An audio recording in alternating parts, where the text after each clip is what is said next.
meninas, olha só, vamos continuar o nosso assunto de gramática. Lembrem-se que no horário normal da escola a gente tem aula de leitura, interpretação, produção e gramática. As videoaulas, para não ficar tão pesado para vocês, eu estou alternando entre interpretação, entre gramática, e as produções ainda vão vir, tá? Que são de textos de gêneros que a gente está estudando em leitura e que depois eu vou passar as atividades de produção, tá certo? Mas agora a gente está intensificando esse estudo da gramática, tá? E da leitura e interpretação. Os últimos assuntos que a gente tinha estudado em gramática foi sobre verbo, frase e oração, tá certo, gente? Em verbo, o que a gente estudou? Fiz uma videoaula enorme para vocês e coloquei algumas coisas aqui sobre verbos, né? Verbo é aquela palavra que expressa estado, que expressa fenômeno da natureza ou ação. A maioria dos verbos expressa uma ação, não é isso? Eu também falei para vocês que os verbos, de acordo com a estrutura, eles podem ser classificados em regulares e irregulares, lembram disso? Os verbos regulares, tá? São aqueles que, ao conjugarmos, não mudam o radical. O radical é a raiz da palavra. Os verbos irregulares, tá? Os verbos irregulares são aqueles que, quando a gente conjuga esses verbos, eles mudam o radical sim, tudo bem? Falei para vocês também a diferença entre frase e oração, que a frase é um enunciado de sentido completo que não necessariamente tem verbo. Quando a frase não tem verbo, ela é uma frase nominal. Quando a frase tem verbo, ela é uma frase verbal e a gente chama essa frase verbal de oração. Eu acho que eu também disse para vocês que o período é o enunciado todo até o ponto final.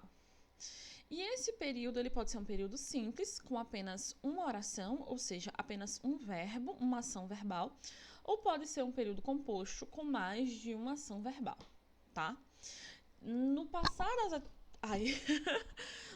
das atividades, eu vou explicar umas coisinhas para vocês sobre isso. Eu tinha pedido para vocês fazerem essa atividade, tá?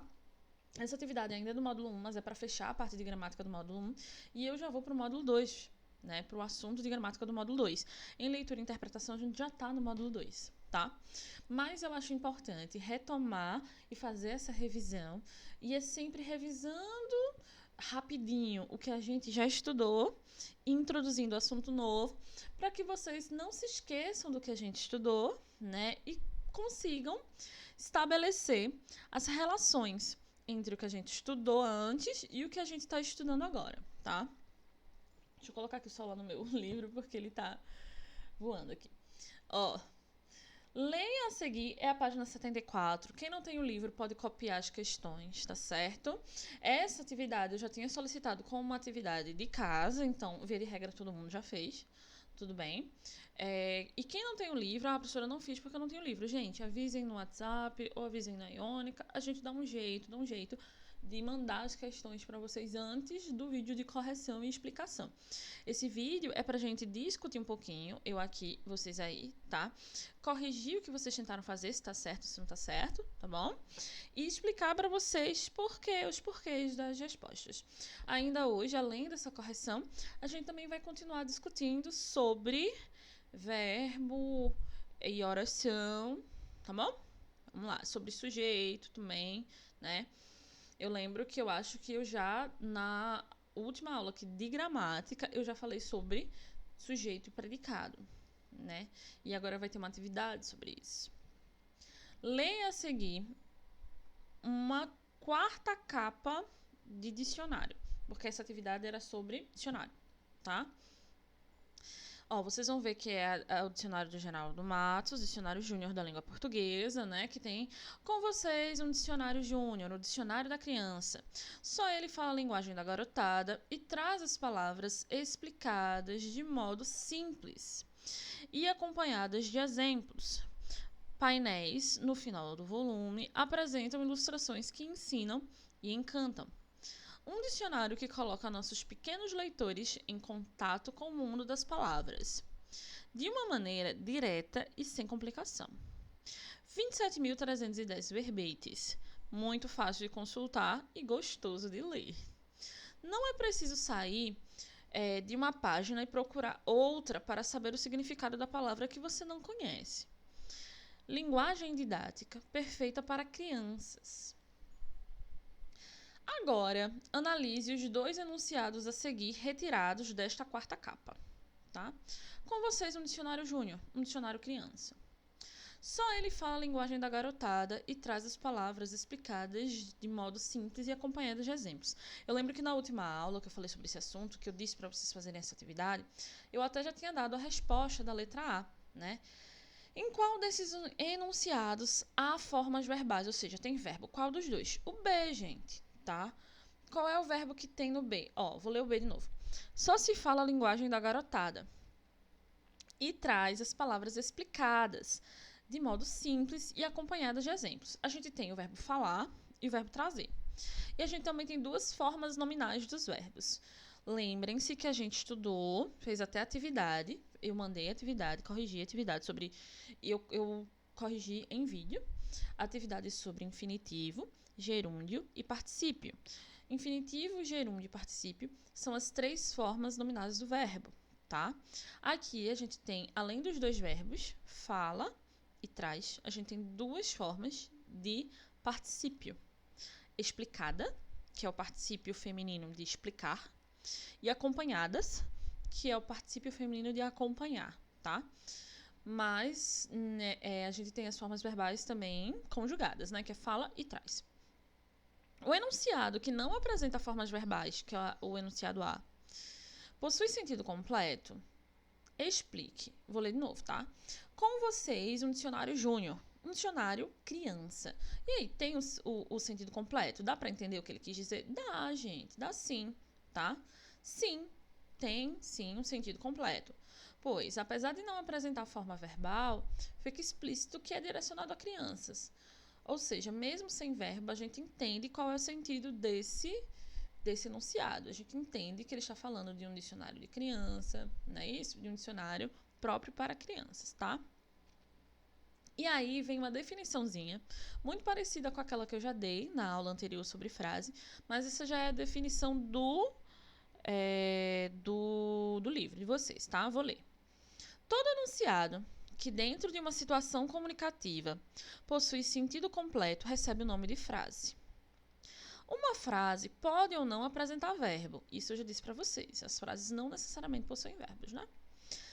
Se ela não apresentar verbo, recebe o nome de frase nominal. A letra A é uma frase nominal. Se ela se estruturar, letra A dos itens, tá? Se ela se estruturar em torno de um verbo ou mais, é denominada frase verbal. O item B. O item B a gente pode classificar como uma frase verbal. Toda frase verbal, ela é o quê? Ela é um período. Pode ser um período simples. O que é um período simples? Quando só tem uma oração. Ou um período composto, quando tem mais de uma oração. Como é que eu conto as orações? A partir da quantidade de ações verbais. Eu vou ler o item B de novo, só para que vocês entendam essa explicação, tá? Então, assim, primeira coisa, item B tem verbo, então não é frase nominal, é frase verbal. Tá? Se tem verbo, a gente pode chamar de oração. Mas será que tem apenas uma oração? Né? Lembre-se, até o ponto final é o período. O período simples tem apenas uma oração. O período composto tem mais de uma oração. Então, a gente já sabe que é um período, né? Tem verbo. E aí a gente vai agora distinguir se é período simples ou composto. E aí a gente vai ver quantos verbos conjugados esse período tem. Né? O período vai até o ponto final. Quantos verbos conjugados? Nós temos 2 verbos conjugados, tá? As formas nominais não contam aqui. Só ele fala a linguagem da garotada e traz palavras explicadas. Fala e traz. A gente tem 2 verbos conjugados, a gente tem 2 ações verbais. Logo, o item B, ele é um período composto, porque tem mais de uma oração, certo? Tudo bem? Então, quando o enunciado não tem verbo, é uma frase nominal. Quando tem verbo, é uma frase verbal, tá? Se tiver um verbo só, a gente pode chamar de período simples ou simplesmente de oração, tá? Quando tem mais de um verbo, é um período composto, porque tem mais de uma oração.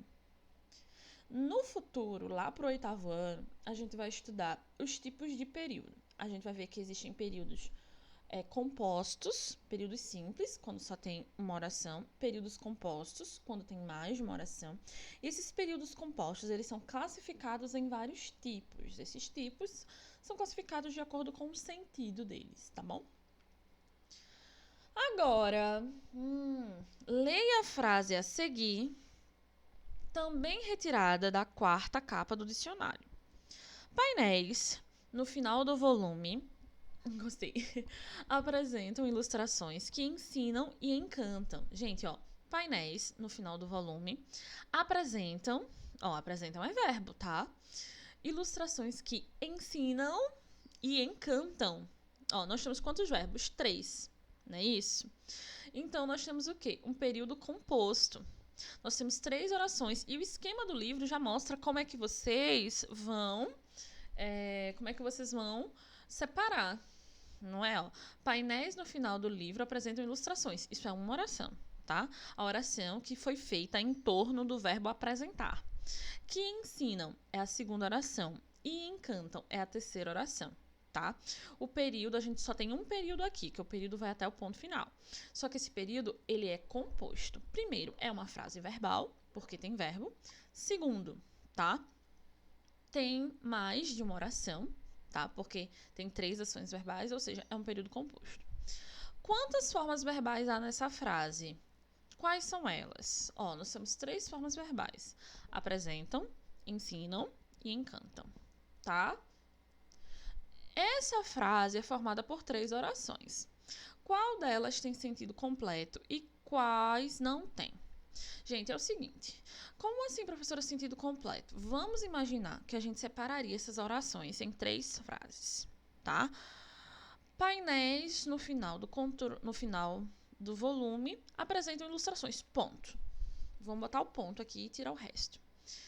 Painéis no final do volume apresentam ilustrações. Ponto. Faria sentido? Faria, tá? Então, se a gente separasse só a primeira oração e colocasse um ponto depois de ilustrações, sozinha, essa oração faria sentido, tá? Então, qual delas tem sentido completo? A primeira oração, ela tem sentido completo. Se a gente isolar só a primeira oração e tirar o resto, ela tem sentido completo. Painéis no final do volume apresentam ilustrações. Ponto. Dava para entender, tá? Mas as outras 2 orações, se a gente isola elas sozinhas, sem a primeira, tá? Vocês vão ver que talvez não tenham tanto sentido assim. Vamos isolar a 2ª oração para a gente ver? A gente tira a primeira, né? Painéis no final do volume, a gente tira. E a gente tira o encantam. Se eu simplesmente chegasse para vocês e dissesse assim, que ensinam? Que ensinam? Esse que ensinam sozinho teria sentido? Eu chego e digo assim, fulano, que ensinam? Ir embora. Teria sentido essa oração sozinha? Fora de contexto? Sem a primeira e sem a última? Não teria sentido a 2ª oração sozinha, tá? 3ª oração. Vamos tirar todo o resto, deixar só a 3ª oração. Chegasse para onde vocês dissessem assim, encantam. E fosse embora. Olha, encantam. Fosse embora. Teria sentido essa oração sozinha? Não teria sentido. O que eu quero que vocês entendam é o seguinte, tá? A primeira oração, sozinha, ela tem sentido. A 2ª oração, sozinha, fora de contexto, não tem sentido. A 3ª oração, sozinha e fora de contexto, ela também não tem sentido. Por quê? Gente, a gente ainda vai estudar isso, tá? Eu vou explicar em linhas gerais, tá bom? Mas a gente ainda vai estudar esse assunto com muitos detalhes, porque esse assunto é muito mais complexo.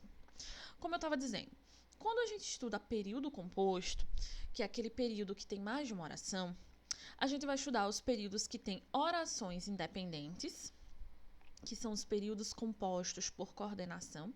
E aí a gente pode separar essas orações e não vai ter prejuízo nenhum. E a gente estuda os períodos compostos por subordinação. Os períodos compostos por subordinação tá? Eles sempre têm uma oração que sozinha faz sentido, mas as outras sozinhas não fazem sentido.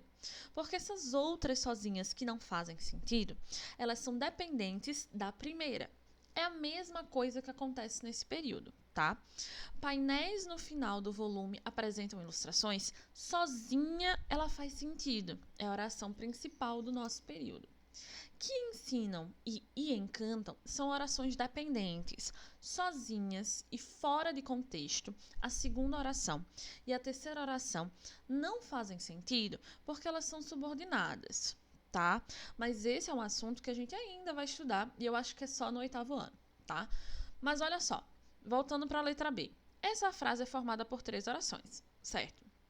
Qual delas tem sentido completo? A primeira. A primeira oração tem sentido completo. Se a gente tira a segunda e a terceira, a primeira continua tendo sentido, mesmo estando sozinha. Quais não tem? A segunda e a terceira. Porque se a gente separa elas das outras e fala só a segunda sozinha e só a terceira sozinha, fora de contexto, elas não têm sentido algum, tá? Então, essa é a resposta. Mas a justificativa da segunda e da terceira não fazerem sentido sozinhas é porque elas são orações subordinadas. Mas oração subordinada e oração coordenada é um assunto que a gente ainda vai estudar e eu acho que é só ano que vem, ok? Vamos lá. Então, ó, gente, tem a definiçãozinha aí do livro, ó. Todo enunciado organizado ao redor de um verbo recebe o nome de oração. Uma oração pode ou não ter sentido completo. Por exemplo, que ensinam e encantam são orações que não apresentam sentido completo e por isso não são frases, tá?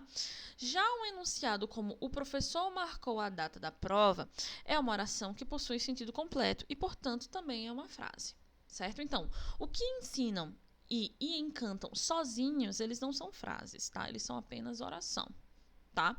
Agora, esse conjunto todo até o ponto final é uma frase, porque tem sentido completo, é uma frase verbal, inclusive, e é um período composto, porque é uma frase que tem mais de um verbo. Se fosse uma frase com verbo só, seria um período simples, porque só tem uma oração. Como é uma frase com mais de um verbo, é um período composto, porque tem mais de uma oração, tá?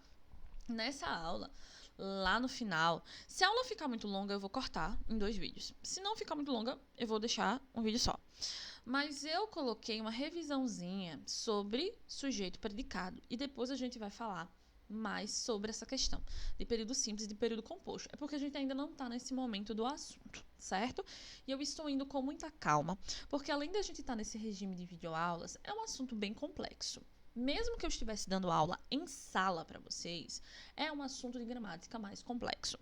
Então, vamos com calma, porque se presencialmente já seria difícil, em vídeo, sem a minha ajuda toda hora, talvez seja mais difícil ainda, certo? Então tenham calma que a gente vai conseguir chegar lá. Olha só, eu tô mexendo no microfone porque toda vez eu fico batendo no microfone. Com base em suas observações, o que se pode concluir em relação às diferenças entre frase e oração? Então, gente, quando a gente pensa diferença entre frase e oração, quais seriam essas diferenças? Ó, toda frase ela possui um sentido completo, enquanto a oração pode ou não ter sentido completo, tá? Então, assim, toda frase tem sentido completo, mas nem toda oração tem sentido completo, tá? As orações subordinadas, por exemplo, não têm sentido completo, tá? Os períodos simples, as orações simples, elas têm sentido completo. Tá certo? Mas essa é a principal diferença entre frase e oração. Frase não precisa ter verbo. E frase tem sentido completo. Oração precisa ter verbo. Oração precisa ter verbo. Mas oração nem sempre tem sentido completo. Essa é a diferença. Completa, inclusive, o que eu botei. Eu coloquei aqui a resposta, mas eu estou completando mais a resposta. Frase não precisa necessariamente ter verbo e sempre tem sentido completo. Frase. Oração. Oração sempre vai ter verbo, tá? E nem sempre tem sentido completo. Essa é a diferença entre frase e oração. Ok? Leia outro enunciado presente na 4ª capa, que é aquela capa que a gente viu. Um dicionário que coloca nossos pequenos leitores em contato com o mundo das palavras de uma maneira direta e sem complicação. Esse enunciado pode ser considerado uma frase, por quê? E aí, gente, esse enunciado todo, um dicionário que coloca nossos pequenos leitores em contato com o mundo das palavras de uma maneira direta e sem complicação. E aí? Podemos? Tem sentido completo? Para ser frase, tem que ter sentido completo. Esse enunciado tem um sentido completo? Tem sim, gente. Então, sim, nós podemos, sim, considerar esse enunciado todo uma frase. Ok? Vamos lá. Anotem enquanto eu bebo água, porque eu estou falando muito. E todo mundo sabe que eu sou asmática, né? Até quando estou dando aula para vocês, vocês sabem que eu fico puxando ar para falar. Então, enquanto eu bebo um gole d'água, vocês anotam. Vamos. Tô descabelada aqui. O enunciado lido é uma frase verbal ou nominal. Por quê? Gente, pra gente poder dizer que é uma frase verbal ou nominal, ela precisa ter verbo. Vamos ler de novo. Um dicionário que coloca... coloca. Colocar é verbo? Por quê? Porque a gente é uma ação, a gente pode conjugar. Eu coloco, tu colocas, ele coloca. Toda vez que vocês tiverem dúvida se uma palavra é verbo ou não, conjuguem essa palavra, tentem conjugar. Se ela for conjugável, é verbo. Se ela for uma ação, ela é verbo. Se for ação e é conjugável, é verbo. Se é fenômeno da natureza e é conjugável, é verbo. Se é estado e é conjugável, é verbo, tá? Um dicionário que coloca nossos pequenos leitores em contato com o mundo das palavras de uma maneira direta e sem complicação. É o único verbo, inclusive, né, desse período. Então, o enunciado lido é uma frase verbal ou nominal? Verbal. Por quê? Porque possui um verbo, que é o verbo colocar. Certo? É uma frase verbal, pois se estrutura em torno de um verbo. O verbo coloca, né? É o verbo colocar, que está conjugado em coloca. Coloca é a terceira pessoa do singular. Gente, lembrem-se, teve uma aula passada aí, tá? Que eu coloquei direitinho que verbo se conjuga em modo. Inclusive, eu coloquei os modos aqui de novo. Se conjuga em tempo. Eu coloquei os tempos aqui de novo, tá? Se conjuga em pessoa. Como assim se conjuga em pessoa? Primeira, segunda e terceira do singular ou do plural. Eu, tu, ele, nós, vós, eles. Eu falei isso numa videoaula, tá? E eu espero muito que vocês tenham anotado, feito resuminhos, tá certo? Para fixar isso, porque tem muita gente que não lembra as pessoas verbais. Primeira, do singular, eu. Segunda, do singular, tu. Terceira, do singular, ele ou ela. Primeira, do plural, nós. Segunda, do plural, vós. Que seria mais ou menos a mesma coisa de vocês. A ideia, tá? A ideia. E terceira, do plural, eles ou elas. Certo? Então, os verbos se conjugam em modo, indicativo, subjuntivo e imperativo. A gente vai falar disso um pouquinho hoje. Em tempo, pretérito e os seus tipos. Presente, futuro e os seus tipos. E os verbos também se conjugam em pessoa. Primeira, segunda, terceira, do singular ou do plural. O verbo colocar aqui está na terceira pessoa do singular. Ele coloca, tá? Vamos lá. Quantas orações há no enunciado? Gente, se a gente só tem uma ação verbal, a gente só tem uma oração, tá? Pois há apenas uma ação verbal, um verbo, tá? Por que eu sempre estou falando de ação verbal? E não somente um verbo? Porque algumas vezes uma ação verbal pode ser expressa por dois verbos, que é o caso das locuções verbais, que é quando a gente usa dois verbos com a ideia de com a ideia de um verbo só, de uma ação só, tá? Então, quando isso acontecer, eu vou mostrar pra vocês. Como eu disse, eu tô indo devagarzinho. Por quê? Porque estamos em ritmo de videoaula. Videoaula é mais difícil de entender porque eu não estou ao vivo com vocês explicando tudo. Como eu já disse, vocês podem mandar as dúvidas pelo WhatsApp ou pela Iônica, certo? Então, eu tô indo devagarzinho, explicando tudo a vocês. Vamos para a próxima parte da nossa atividade? Sujeito e predicado. Gente, eu também já tinha falado de sujeito e predicado para vocês, né? As noções básicas. O que foi que eu disse? Eu lembro que eu fiz um esquema bem bonitinho aqui, né? E eu coloquei aqui de novo, tá? É na página 76, tá bom? Na página 76. Ah, professora, eu não lembro o que é sujeito e predicado, não. Gente, olha só. Eu acho que eu botei mais na frente nos esquemas, não, tá? Logo atividade. Gente, eu vou revisar aqui oralmente, mas eu coloquei mais na frente e eu já tinha falado disso pra vocês, tá?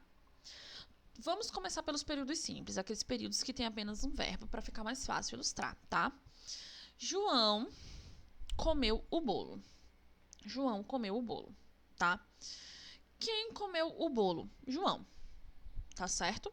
Quem comeu o bolo foi João, logo, João é sujeito. Ah, professora, ele é o sujeito porque ele praticou a ação? Também, tá? Também. Muitos professores costumam dizer que o sujeito é aquele que praticou a ação. Normalmente, geralmente é. Por que eu estou dizendo normalmente e geralmente? Porque existem as orações de voz passiva, tá certo? Em que o sujeito não necessariamente praticou a ação. Agora, é verdade que na maioria das vezes o sujeito praticou a ação, mas é na maioria das vezes e não sempre. Para saber o sujeito, a gente precisa fazer a pergunta quem ao verbo. João e Maria comeram doces. João e Maria comeram doces. Ponto. É uma frase? É, porque tem sentido completo. É uma frase nominal ou verbal. João e Maria comeram doces. É uma frase verbal. Por quê? Porque tem o verbo. Qual é o verbo? Comer. E agora eu quero saber qual é o sujeito dessa frase verbal, desse período simples. Por que é período simples? Porque só tem uma ação verbal. Tá? João e Maria comeram doces. Quem é o sujeito? Eu pego o verbo comeram e pergunto quem. Quem comeu doces? João e Maria. João e Maria são o sujeito.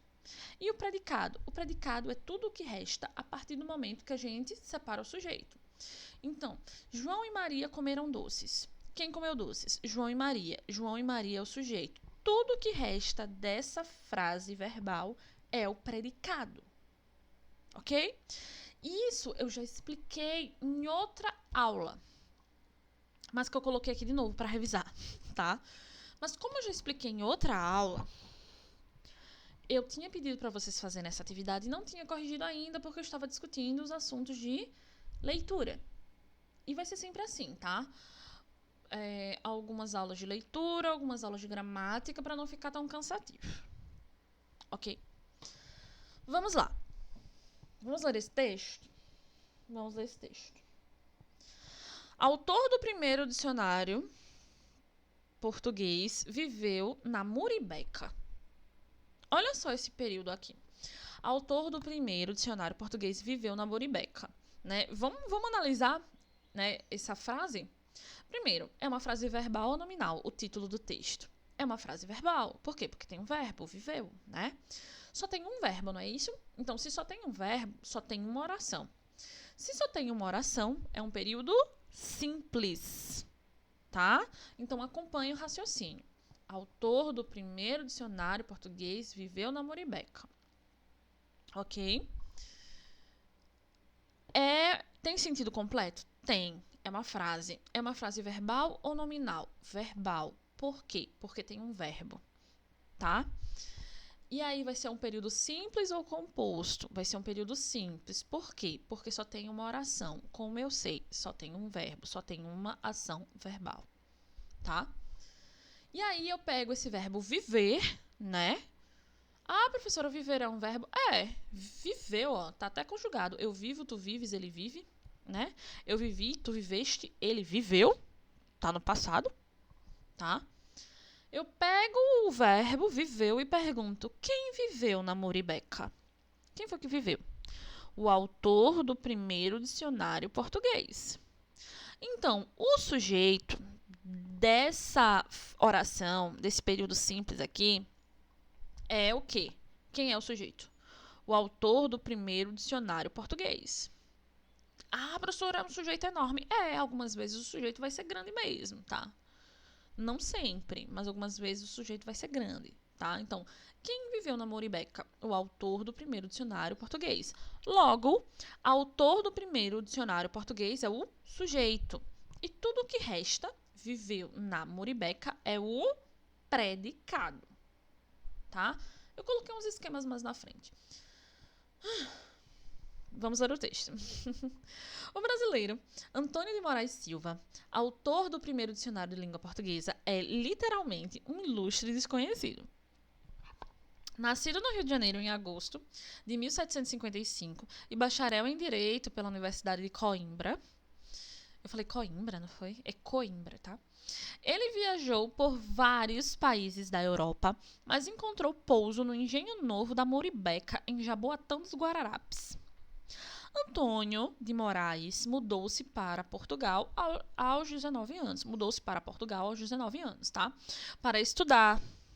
E lá foi zombado pelos colegas por causa do sotaque e do jeito de falar.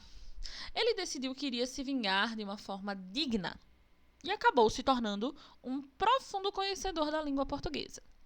Antônio de Moraes Silva dominava 8 línguas estrangeiras: inglês, francês, alemão, italiano, espanhol, latim, grego e hebraico. E era um grande conhecedor de linguística. Morreu em Pernambuco no dia 11 de abril de 1824, sendo sepultado na Igreja Conceição dos Militares, no centro do Recife. Fala um pouco sobre a vida dele, né? Fala que ele é conhecedor de linguística. A linguística é a ciência que estuda a língua, a origem da língua, como a... Só para vocês, só contextualizando, tá, gente? Toda pessoa que se forma em letras e se aprofunda na análise da língua é um linguista. No caso, eu também sou. Inclusive, eu acho que a maioria sabe que eu faço doutorado em linguística. Eu também estudo a linguística, né? Quem estuda linguística estuda como as pessoas conseguem aprender através da linguagem, como a linguagem se forma de maneira neurológica, como a linguagem se forma, né? Como ela se constitui de maneira psicológica, tá?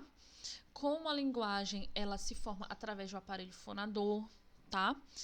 Estudar linguística é muito mais do que estudar gramática, né? A maioria dos linguistas, de fato, sabe vários idiomas, como eu já disse para vocês, né? Que eu leio e escrevo em inglês, em espanhol, em grego, em latim também.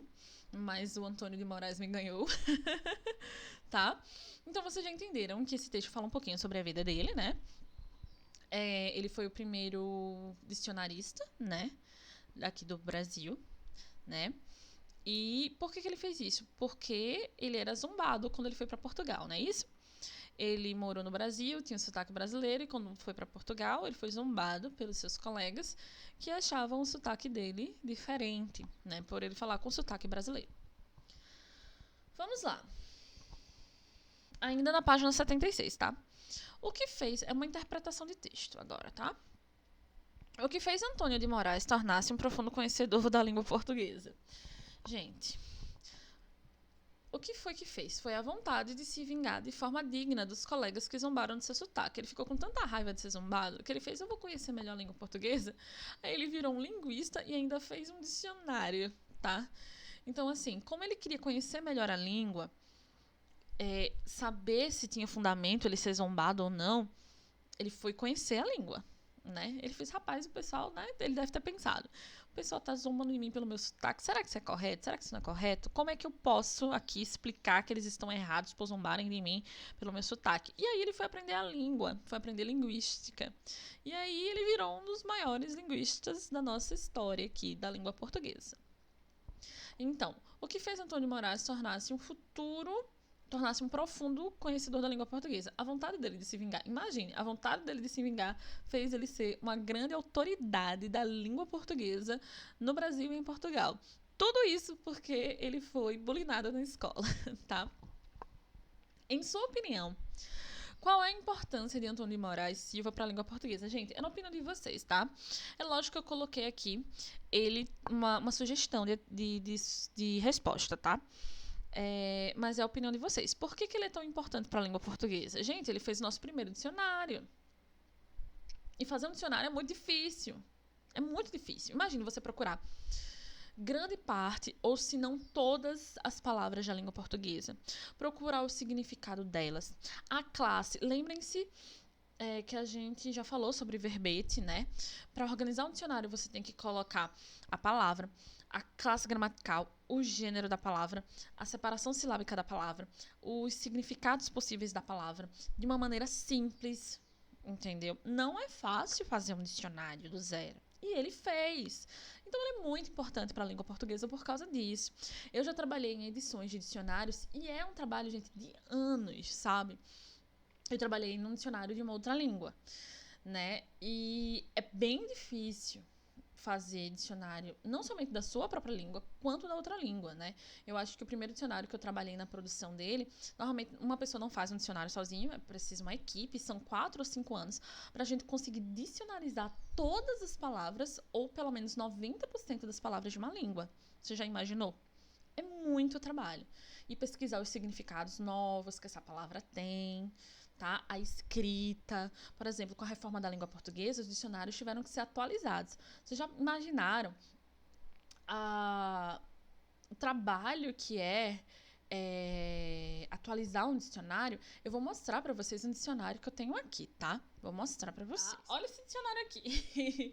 Tomara que vocês estejam vendo, tá? Olha esse negócio aqui, tá? Esse dicionário aqui, olha como ele é grande. Olhem como ele é grande. Olhem como ele é grosso. Tá? Esse dicionário que eu tenho aqui é um dicionário, deixa eu olhar aqui quantas páginas ele tem. 1555. E esse dicionário ele já está desatualizado. Já existem palavras novas da língua portuguesa que não estão aqui, tá? Aqui tem 75.756 palavras e 18.645 locuções, tá certo? Já corrigidos com a nova ortografia, tá? E ele já está desatualizado porque já existem várias palavras novas na língua portuguesa que não estão aqui. E vejam o tamanho deste dicionário. Quando a gente voltar às aulas, eu vou levar esse dicionário para vocês pesquisarem nele.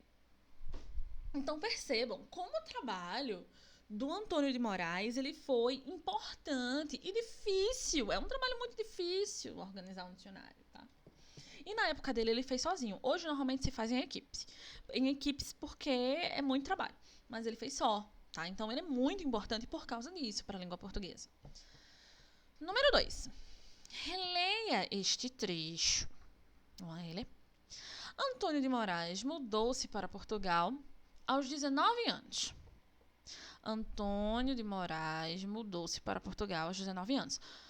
Gente, quantas orações há nesse trecho? A gente conta as orações a partir do número de verbos, de ações verbais, não é isso? E a gente só tem uma oração. E essa oração ela foi estruturada a partir de que verbo? Mudou, né? Eu mudo, tu mudas, ele muda. Eu mudei, tu mudaste, ele mudou, né? Tá no passado também. Então, esse é um período simples, a gente só tem uma oração, tá? E essa oração foi feita a partir do verbo mudar.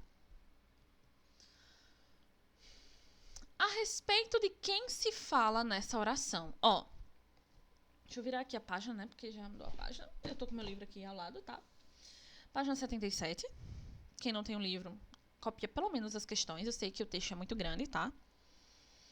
Pra copiar tudo e dá pra acompanhar, né? Vou ler de novo a oração, tá? Antônio de Moraes mudou-se para Portugal aos 19 anos. A respeito de quem se fala nessa oração? Se fala de quem? De Antônio de Moraes, né, gente?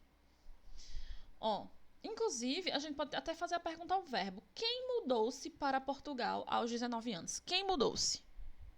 Antônio de Moraes. Logo, Antônio de Moraes é o sujeito, certo? Letra C. O que é declarado sobre ele? O que está sendo dito sobre Antônio de Moraes? Que ele se mudou para Portugal aos 19 anos. É isso que está sendo dito dele, tá? E aí tem uma anotaçãozinha, uma definiçãozinha do livro de vocês sobre o sujeito predicado. Sujeito é o termo da oração sobre o qual se afirma algo e com o qual o verbo geralmente concorda em número e pessoa. Pronto, essa é a definição perfeita. Muita gente acha que o sujeito é quem age, quem está praticando a ação. Como eu disse, nem sempre. Algumas vezes o sujeito ele não está praticando a ação, ele está sofrendo, tá? Mas o sujeito ele sempre está concordando verbalmente, né? Existe uma concordância verbal com o verbo do predicado. Como assim, professora, concordância verbal? Ó, Antônio de Moraes mudou-se. Ele se mudou, tá? Não poderia ser Antônio de Moraes mudaram, tá bom? Então, o verbo da oração sempre vai concordar com o sujeito. E em dúvidas para saber quem é o sujeito, você faz a pergunta ao verbo. Quem se mudou? Antônio de Moraes. Logo, Antônio de Moraes é o sujeito. Mudou-se para Portugal aos 19 anos é o predicado, tá? Porque a partir do momento que a gente acha o sujeito, tudo que resta é predicado. Com base no texto lido, escreva um predicado para cada um dos sujeitos. Com base no texto lido, escreva um predicado para cada um dos sujeitos. A seguir, gente, eu coloquei aqui algumas sugestões, mas a letra A, a letra B, a letra C e a letra D são pessoais, tá? Então, vocês poderiam colocar assim: Antônio de Moraes foi um estudioso. Antônio de Moraes é o autor do primeiro dicionário da língua portuguesa. Antônio de Moraes decidiu se vingar dos colegas, tá? E poderia ser outros predicados também, tá? O que a questão está pedindo é que vocês completem as letras, os itens já tem o sujeito, e vocês vão completar criando um predicado, tá? Que tenha sentido e que concorde, tá? Não precisa colocar todos, só colocar um, tá? Vocês podem fazer assim: Antônio de Moraes foi um estudioso, ponto. Antônio de Moraes é o autor do primeiro dicionário da língua portuguesa, ponto. Aqui eu coloquei várias possibilidades, mas eu gostaria que vocês fizessem as de vocês, ok? Ó, os amigos de Antônio de Moraes não o respeitavam, ponto. O encorajaram a estudar cada vez mais a língua, tá? Pode ser também, tudo bem? Eu botei assim: eles o encorajaram, mas na hora de formar a frase vocês não vão botar o eles, tá? Vocês podem botar assim: os amigos de Antônio de Moraes o encorajaram a estudar cada vez mais a língua. Os amigos de Antônio de Moraes zombavam dele. Os amigos de Antônio de Moraes não gostavam dele, tá? São sugestões de como colocar um predicado. Já está o sujeito, você só completa com o predicado. O primeiro dicionário português foi escrito em 1789, ponto. Ou o primeiro dicionário do português é de autoria de Antônio Moraes Silva, ponto, tá? Você já tem o sujeito, vocês completam com um predicado da autoria de vocês. Pode ser um desses, mas pode ser outro da autoria de vocês.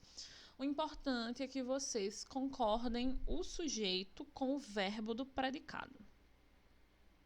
Ok? Muribeca é onde nasceu Antônio de Moraes. Muribeca fica localizado em Jaboatão dos Guararapes. Muribeca fica em Pernambuco. São várias as possibilidades para fazer um predicado com Muribeca. Tudo bem? Escolham, criem o predicado das frases rapidinho, que eu vou tomar um gole d'água enquanto vocês fazem.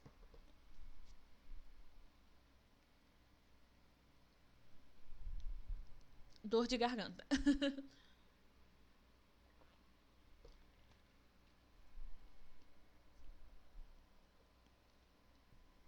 Já? Já, né?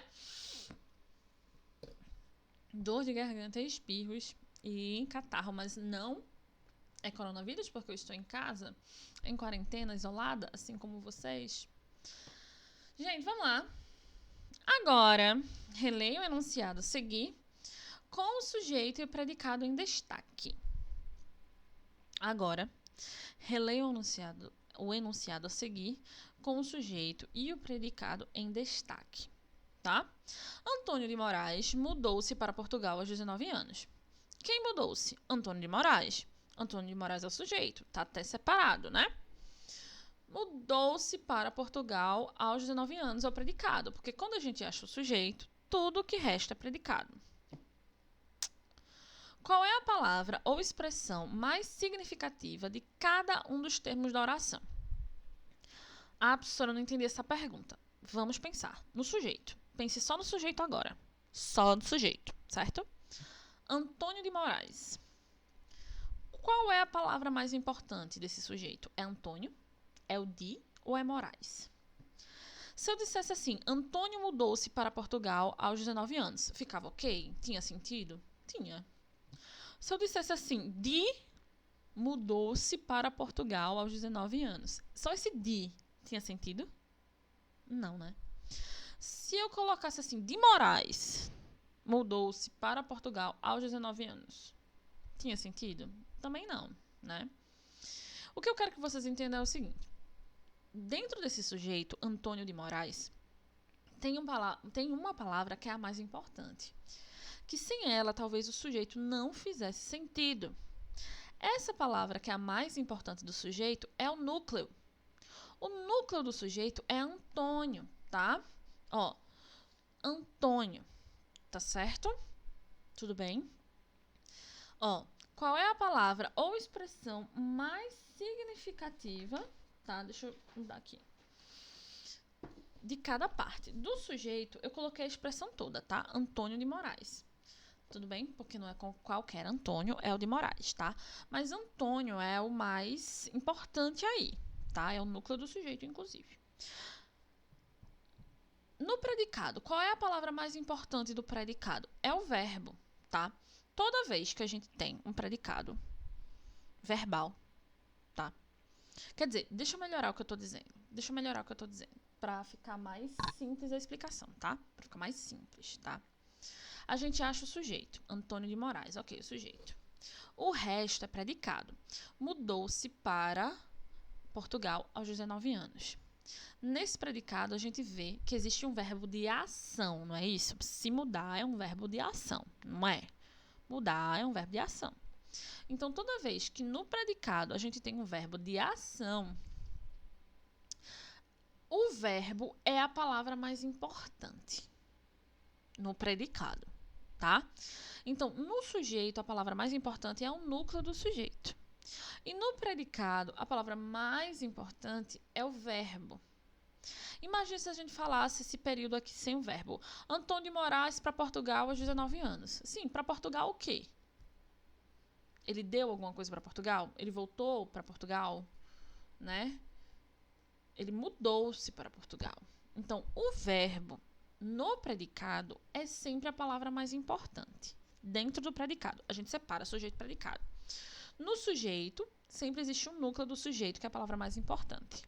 No predicado, o núcleo do predicado, que é a palavra... Quando eu digo núcleo, o núcleo é a palavra mais importante, tá? No predicado, qual é a palavra mais importante? No caso desse predicado, é mudou-se, é o verbo, tá? E como é a palavra mais importante do predicado, mudou-se, é o núcleo do predicado. Conseguiram entender? Conseguiram. Espero. Se não, vocês falem comigo depois. Inclusive, fala um pouquinho aqui sobre núcleo, né? A parte mais significativa dos termos essenciais da oração é chamada núcleo. No sujeito, constituído por mais de uma palavra, o núcleo pode ser um substantivo, pode ser um pronome, um numeral.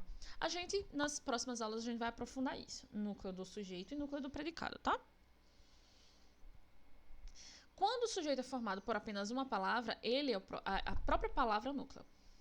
Já no predicado, o núcleo é o verbo, exceto quando for verbo de ligação.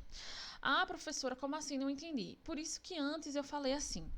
Bem antes, minutos atrás, eu disse. Quando for um verbo de ação no predicado, quando for um verbo de ação, tá? O núcleo vai ser o verbo. Eu falei faz uns 3 minutos no máximo nesse vídeo, certo? Quando no predicado for um verbo de ação, o verbo é o núcleo. Por que eu frisei o ação? Nesse caso aqui é um verbo de ação. Se mudar é uma ação, tá? Por que eu frisei verbo de ação? Porque justamente isso, quando for um verbo de ligação, que são os verbos de estado, o verbo ele não é o núcleo do predicado, tá? Tudo bem? Então, olha só. A professora está misturando tudo. Calma. A gente ainda vai estudar essas questões, certo? O que eu quero que vocês entendam agora é o seguinte. Vamos aprender a separar sujeito de predicado. Precisamos separar, tá? Quando a gente separa sujeito de predicado, depois a gente vai precisar compreender que o sujeito tem um núcleo e o predicado também. Ainda hoje, né, ainda nesses vídeos que eu tô gravando hoje, a gente vai aprender sobre sujeito simples e composto, ou seja, sobre os núcleos do sujeito. Depois a gente vai passar para os núcleos do predicado, tá? E aí a gente vai ver que nos núcleos do predicado, o núcleo do predicado pode ser um verbo ou pode ser outra palavra. Mas quando nós temos orações com verbos de ação, o núcleo do predicado sempre é o verbo. Ok? Todas essas orações que a gente está vendo aqui são orações com verbos de ação, tá? Por isso, o núcleo é o verbo, tá? Ó, aqui, ó. Antônio de Moraes mudou-se para Portugal. A gente separou o sujeito, a gente separou o predicado. No predicado, aqui a palavra mais importante é o verbo, porque é um verbo de ação. A maioria das frases que a gente fala na nossa língua são frases de ações. Então, normalmente, na maioria dos predicados, o núcleo é o verbo mesmo, tá? Exceto nas orações de estado, que são as orações de ligação, com verbos de ligação. Isso é assunto para depois. Eu só estou dizendo isso porque o livro de vocês está enfatizando isso. Mas a gente vai falar disso depois, porque eu vi que tipos de predicado é mais na frente no livro de vocês. Então, por agora, lembrem-se, a gente precisa saber reconhecer o sujeito, e isso a gente faz perguntando quem, tá? E a gente precisa reconhecer o predicado, certo? E a gente precisa ter em mente que o verbo que está no predicado precisa ter concordância com o sujeito, tá? Tudo bem? Leia as orações atentando-se para os termos em destaque. No século XVIII nasceu Antônio de Moraes. Antônio de Moraes nasceu no Rio de Janeiro. Os termos destacados em cada oração exercem a função sintática de sujeito ou de predicado? Gente, de sujeito. Por quê? Ah, professora, mas na primeira tá no final da frase. Sim, mas o sujeito pode ficar no final da frase. Não acontece na maioria das vezes, tá? Mas pode sim, tá? Ó, no século XVIII nasceu Antônio de Moraes. Quem nasceu no século XVIII? Quem nasceu? Antônio de Moraes. Logo, Antônio de Moraes é o sujeito. Tem que fazer a pergunta quem, tá certo? Ao verbo. Se não fizer, não sabe quem é o sujeito, tá? Antônio de Moraes é o sujeito. Tudo que restou antes é o predicado. Ok? Antônio de Moraes nasceu no Rio de Janeiro. Quem nasceu no Rio de Janeiro? Antônio de Moraes. Antônio de Moraes é o sujeito. Nasceu no Rio de Janeiro é o predicado. Ok? Vocês podem até separar aí. Os termos destacados em cada oração exercem a função sintática de sujeito. Com base na resposta da atividade anterior, explique em que posição o sujeito pode aparecer em relação ao predicado. Pode aparecer antes do predicado, no início da frase, né? E pode aparecer no final, depois do predicado. Pode aparecer antes do predicado ou depois do predicado. Assinale a alternativa correta em relação ao deslocamento do sujeito nas orações. O deslocamento do sujeito muda completamente o sentido da oração. O deslocamento do sujeito não muda o sentido. Deixa eu virar aqui. Ó, o deslocamento do sujeito não muda o sentido da oração. Somente altera a ênfase a determinados elementos. É o segundo.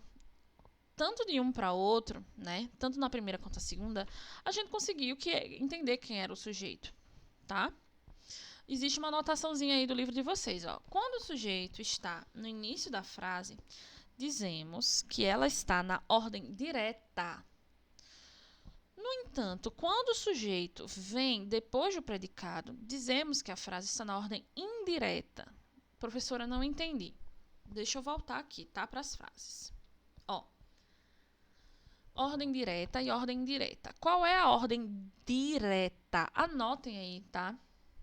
A ordem direta das orações é sujeito e predicado depois. Sujeito e predicado depois. O item B desse número 5, o item B, tá?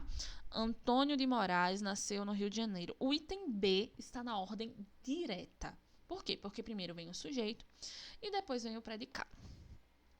A ordem indireta é quando vem o predicado e depois vem o sujeito. Essa é a ordem indireta. A letra, o item A, no século XVIII, nasceu Antônio de Moraes. O item A, tá certo? Está na ordem indireta. Por que está na ordem indireta? Porque colocou primeiro o predicado e depois colocou o sujeito. Tá certo? É errado inverter? Não é errado. Mas quando a gente inverte, a gente está dando mais ênfase para o sujeito ou para o predicado, tá? Não é errado, mas é melhor sempre que vocês escrevam as orações na ordem direta. Ordem direta, tá? Porque muitas vezes quando vocês escrevem na indireta, vocês erram a concordância. Certo? Então é isso, gente. É isso. Aqui as respostas, né, que eu já coloquei para vocês. Fizemos a correção da nossa atividade maravilhosa, não é isso? Vamos falar mais sobre o nosso assunto.